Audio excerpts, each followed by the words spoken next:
Bom dia, hoje é 23 de junho, eu sou Ana Carolina Zitlag e esse é o Ouvindo um Podcast da Bloomberg Linha. Aqui eu te conto as principais notícias de negócios e de economia do Brasil e do mundo. Estou aqui falando diretamente de Los Angeles, nos Estados Unidos, na verdade de uma cidade vizinha chamada Anaheim, também conhecida como a cidade da Disneylândia e o lar da Ana, já que Heim em alemão é lar, então Anaheim, lar da Ana. Esta Ana aqui está no lar da Ana para participar do VidCon, uma mega conferência para fãs, criadores, executivos e curiosos que trata sobre as últimas tendências do mundo dos vídeos. Sim, vídeos! E o principal patrocinador deste belíssimo evento este ano é ele, o YouTube, esta plataforma que pertence ao Google. Estou te lembrando que o YouTube pertence ao Google, pois eu não sei se te passa pela cabeça com a mesma frequência que passa pela minha cabeça, mas o senhor Google entrou numa enrascada inimaginável este ano ao ter a sua hegemonia contestadíssima pela concorrente Microsoft, que chutou o pau da barraca e implementou a tecnologia do ChatGPT no seu buscador Bing. E o que é que isso tudo aí tem a ver com a criação de vídeos, youtubers, tiktokers e afins? Tudinho! Já que sendo o principal patrocinador deste ano, o YouTube deu uma janelica apenas de meia hora num evento de 3 dias para o pessoal da OpenAI, a dona do ChatGPT, e provavelmente uma das empresas a ir mais rápido da história do completo anonimato à boca do povo, tal qual a OceanGate, mas aí por motivos completamente diferentes que também vamos tratar neste podcast, já que vocês pediram nos comentários para eu passar aí por este assunto. Além do VidCon e da Bling Bling briga entre o TikTok e YouTube e ainda por cima a Microsoft, a gente vai falar da queda do petróleo e só dá aí uma pincelada neste outro assunto que é interessantíssimo. Elon Musk desafiando Mark Zuckerberg a entrar numa luta num ringue. Várias notícias de bilionários e de vídeos para vocês aqui hoje.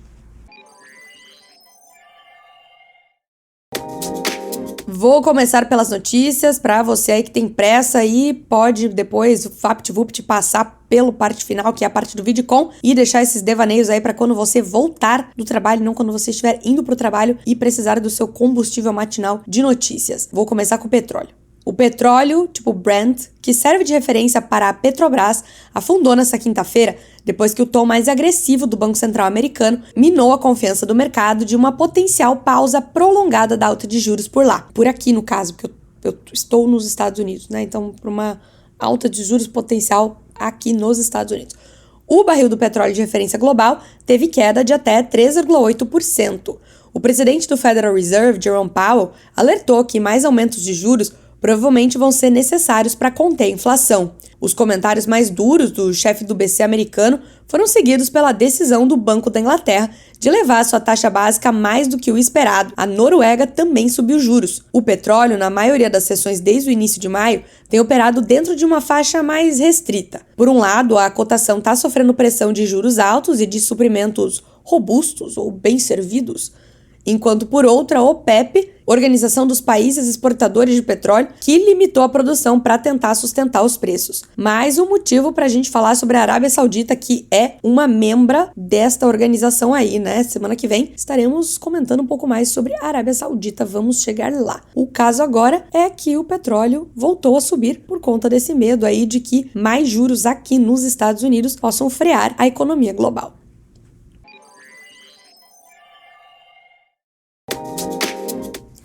Você provavelmente já ouviu essa história aqui 25 vezes, mas eu vou jogar de novo, para caso você tenha visto apenas memes que relacionavam a pequena sereia ter encontrado a carteira dos bilionários no fundo do mar e não a notícia de fato, que foi a implosão do submarino.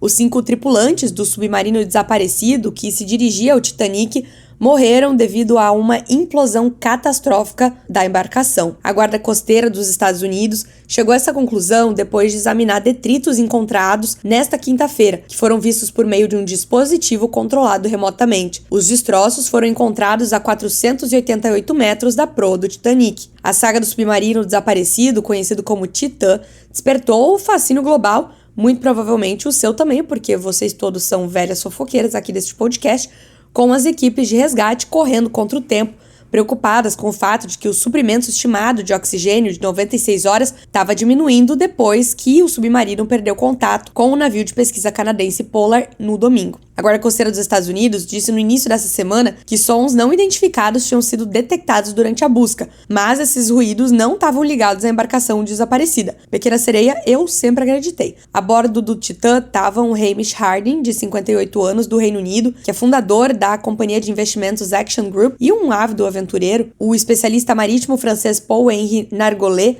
de 77 anos, Stockton Rush, de 61, que era diretor executivo da Ocean Gate e que comandava a expedição, além de Shahzada Dawood, de 48, e Suleiman Dawood, de 19, pai e filho de uma das famílias mais importantes do Paquistão.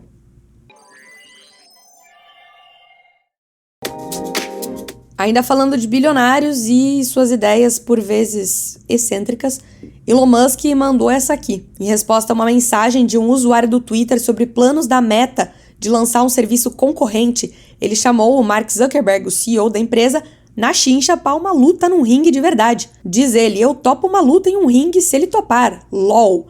Escreveu Musk depois que um usuário brincou, dizendo para ele tomar cuidado, já que Zuckerberg agora treina jiu-jitsu. Em resposta, o fundador do Facebook, que é a 10ª pessoa mais rica do mundo, postou no Instagram dele uma captura de tela dos comentários de Musk com a legenda "Mande a sua localização". Em tweets posteriores, Musk, no caso o homem mais rico do mundo, disse: se isso for de verdade, eu vou fazer. Ele propôs o octógono do UFC em Las Vegas como um possível local e, brincando, descreveu seu treino típico, que era jogar um dos seus 11 ou 10 filhos pro ar, e uma técnica de combate que é deitar sobre as pessoas em uma manobra que ele chama de amorça.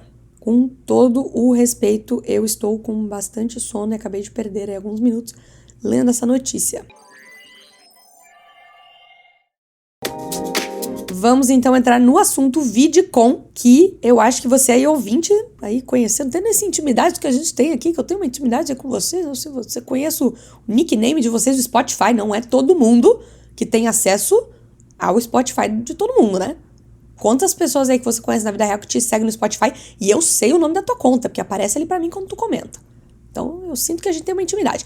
E eu acho que você, ouvinte aqui do podcast, você iria gostar desses painéis do VidCon, porque eles são muito interessantes, eles têm várias temáticas super legais e super atuais. Eles são separados em 3 frentes. O da comunidade, que tem temáticas mais pop para tiktokers, youtubers, com pessoas bem famosas aqui dos Estados Unidos, contando como eles começaram a criar conteúdo e tal. Aí tem os painéis dos creators, que são meio que de criador para criador, dando dicas de como monetizar nas plataformas, de como engajar os seguidores, essas coisas. E aí tem o da indústria, que são discussões mais técnicas e voltadas para a gente pensar realmente sobre esse tipo de atividade, como que ela está colocada no mundo. Eu tô aqui com meu colega da Bloomberg, Alan Blanco, que neste momento está roncando ali do outro lado desta sala. E nesse primeiro dia, antes dele dormir no caso, ficou claro pra gente que o tema central, com certeza, é a inteligência artificial. Todos os participantes falaram umas 10 vezes sobre isso e um youtuber daqui, o Colin, da dupla Colin e Samir, disse o seguinte, que a inteligência artificial está sendo a maior colaboradora dos criadores de conteúdo deste ano. Mas, Ana, bem bacana isso tudo aí, mas exatamente o que tu foi fazer aí, minha filha? E o que eu lá ligo pra isso? Meu filho, o Brasil tem mais de 500... Não. Tem 2 coisas. Primeiro que o Brasil tem mais de 500 mil criadores de conteúdo, segundo a consultoria Nielsen. Isso é mais ou menos a mesma quantidade de médicos que tem no país e mais do que a quantidade de arquitetos e dentistas. Afinal, pra que precisamos de arquitetos e dentistas se temos vídeos no YouTube falando sobre isso? Tô brincando. Tô realmente brincando. E o segundo ponto é que, assim, estávamos lá num desses painéis aí, um grande VP, um grande vice-presidente do YouTube, falando com esse pessoal que tem, tipo, uns 30 milhões de seguidores nas plataformas, etc. Estavam lá mostrando cases, não sei o quê. Pá, o que o cara põe pra projetar ali no telão? Como um grandíssimo case de negócios, de audiência, de popularidade, de tudo de bom que há no planeta com criador de conteúdo? O Casemiro.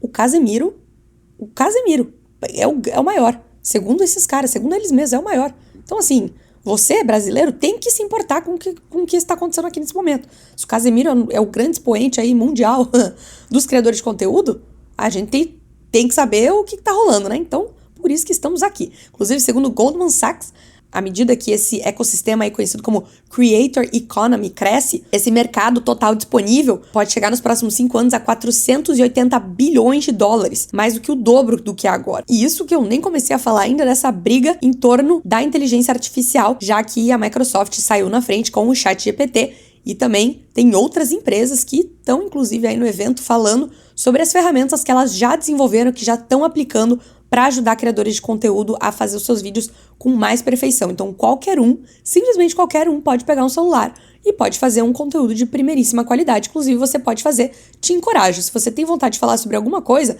se eu tenho este podcast aqui para falar besteira, imagina o que vocês não podem criar. Então, vamos em frente. Essa foi a Coach Ana no dia de hoje.